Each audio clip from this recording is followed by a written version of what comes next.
1331. The greatest traveller in history steps off a dhow onto an African beach. Ibn Battuta has walked through the palaces of Chinese emperors. He's dined with Mongol Khans and prayed in the holiest mosques from Spain to India. But what he sees next will shock him more than anything in his 30-year journey across 3 continents. Never, he writes in his journal, have I seen such wealth and beauty.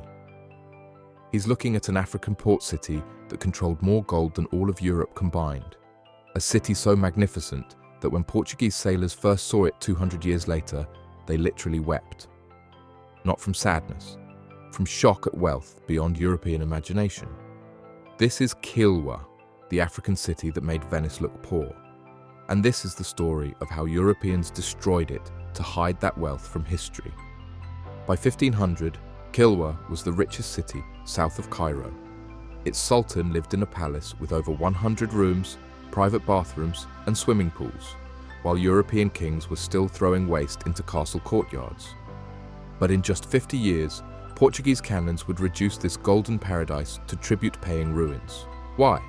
Because Kilwa proved that everything Europeans believed about African civilization was a lie, and that was too dangerous to let survive.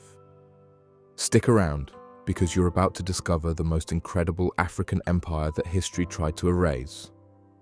Let me paint you a picture of what Ibn Battuta saw when he stepped onto Kilwa's shores. The harbour was filled with dhows from across the Indian Ocean, ships from Arabia carrying frankincense and dates, vessels from India loaded with silk and spices, Chinese junks bringing porcelain and tea, and towering over it all, the Great Mosque of Kilwa, built entirely from coral stone, with domes that caught the morning light like golden crowns. But here's what shocked Ibn Battuta most. The people of Kilwa were minting their own gold coins.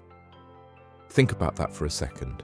In 1331, this African city had enough gold flowing through it to mint its own currency.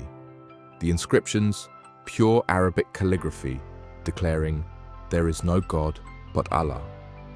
Ibn Battuta had visited the treasury of the Caliph in Baghdad. He'd seen the Mongol Khan's gold reserves, but he wrote that nothing compared to the wealth of this African port. The Sultan's palace, Husuni Kubwa, was an architectural marvel. Over 100 rooms spread across terraced levels, private quarters with their own courtyards, an octagonal swimming pool carved from solid coral stone. While European nobles were eating with their hands in drafty castles, the Sultan of Kilwa was dining off Chinese porcelain in rooms with running water. But how did a single African city become richer than entire European kingdoms? 2 words: Sofala gold. Deep in the interior, in what's now Zimbabwe, African miners were extracting gold from some of the richest deposits on Earth. And there was only one way that gold could reach the outside world: through the monsoon trade system controlled by Kilwa. Here's how the system worked. Every year, like clockwork, the monsoon winds would bring traders from across the Indian Ocean to East Africa's coast. They'd arrive in April with goods from Asia and Arabia. Then, when the winds shifted in October, they'd sail home loaded with African gold and ivory. Kilwa was the master of this system. They controlled the southern route, the gateway to the Sofala goldfields. Every ounce of gold that left southern Africa passed through Kilwa's harbour, and the profits?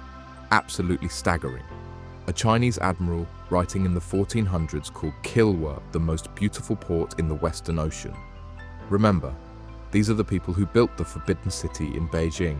Portuguese records from 1502 describe the Sultan of Kilwa wearing silk robes threaded with gold, sitting on a throne inlaid with ivory in a palace where even the walls were decorated with precious stones. A single gold shipment from Kilwa was worth more than the annual tax revenue of England. Then, in 1498, everything changed. 3 Portuguese ships appeared on the horizon, led by a navigator named Vasco da Gama. When da Gama first entered Kilwa's harbour, his sailors couldn't believe what they were seeing. The wealth, the architecture, the sophistication, it shattered everything they thought they knew about Africa. Portuguese chroniclers wrote that their men wept at the sight of such riches in the hands of heathens. But here's what's crucial to understand. This wasn't just amazement. This was existential shock. For centuries, Europeans had justified their expanding slave trade by claiming Africans were primitive and uncivilized. Kilwa proved that was a lie. Here was an African city with architecture rivaling Lisbon, with trade networks spanning 3 continents, with wealth that made European kingdoms look impoverished. When da Gama returned to Portugal, he delivered a report that changed everything. Your Majesty, there is an African city richer than Venice. King Manuel I of Portugal had a choice: acknowledge African civilization or find a way to control it. He chose control.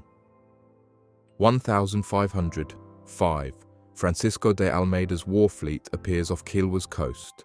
8 heavily armed carracks, hundreds of Portuguese soldiers, and cannons, lots of cannons.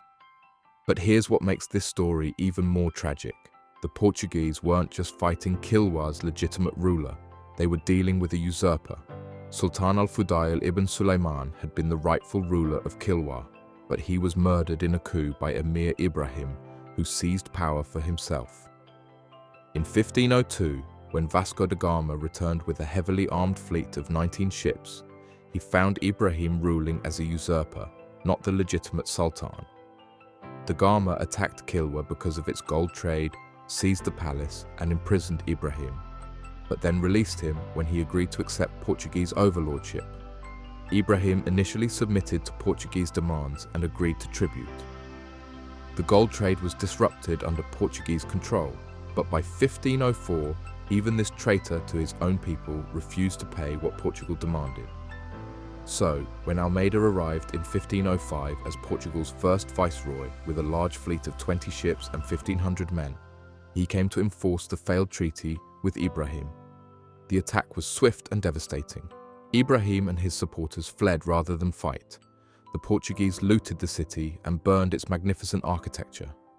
They erected stone forts in Kilwa and Sofala to ensure permanent control over what remained of Kilwa's wealth. Not just one victory, but domination of the entire coast. But think about the deeper tragedy here. Kilwa had already been weakened by internal betrayal before the Portuguese delivered the final blow. The Golden Age had ended, not just from external conquest, but from the corruption of power within. The message was clear: African wealth now belonged to Europe. Here's the part that should make you angry. The Portuguese didn't just destroy Kilwa economically, they tried to erase it from history. For centuries, European historians wrote about the discovery of East Africa as if no civilization had existed there before Portuguese arrival. They described Kilwa as a minor Arab outpost, ignoring its African origins and massive wealth. When British archaeologists finally excavated Kilwa in the 1950s, they were shocked by what they found: the sophistication of the architecture, the evidence of international trade, the proof that this was a genuinely African civilization. But by then, the damage was done. Generations of people had been taught that pre-colonial Africa was nothing but primitive tribes. The truth? Kilwa was more cosmopolitan than most European cities. Its rulers were more wealthy than most European kings. Its trade networks were more extensive than anything Europe had achieved. But that truth was buried under centuries of colonial propaganda. Today, if you visit Kilwa Kisiwani, you'll find the ruins of what was once the richest city south of Cairo. The Great Mosque still stands, its coral stone walls weathered but unbroken. You can walk through the remains of Husuni Kubwa Palace and see the octagonal swimming pool where sultans once relaxed after counting their gold. But you'll also see something else: the foundations of Portuguese fortifications built on top of African ruins. The colonizers literally built their power on the remains of the civilization they destroyed. Modern Tanzania has recognized Kilwa as a UNESCO World Heritage Site. Archaeologists are still uncovering evidence of its golden age. And slowly, very slowly, the true story is being told. But here's a food for thought. How many other African cities were there like Kilwa? How many other centers of wealth and learning were destroyed or forgotten? How much African history was erased to maintain the lie of European superiority? Kilwa wasn't exceptional because it was the only wealthy African city. It was exceptional because it's one of the few whose story survived the systematic destruction of African historical records. The Sultan's gold is long gone. His palace is in ruins. His trade empire is forgotten. But his legacy remains, proof that African civilizations were sophisticated, wealthy, and powerful long before Europeans arrived. And proof that when colonizers encountered that sophistication, their first instinct wasn't to learn from it. It was to destroy it. That's the story of Kilwa, the African city so rich it made Europeans weep and so powerful they had to destroy it to maintain their lies about African civilization. If this hidden history amazed you, subscribe now. We're uncovering the African empires that history tried to erase. Comment below, what other lost African civilizations should we explore next? And hit that notification bell, because every story we tell challenges everything you thought you knew about African history. Thanks for watching, and remember, the truth about African greatness was never lost. It was just hidden by those too threatened to acknowledge it.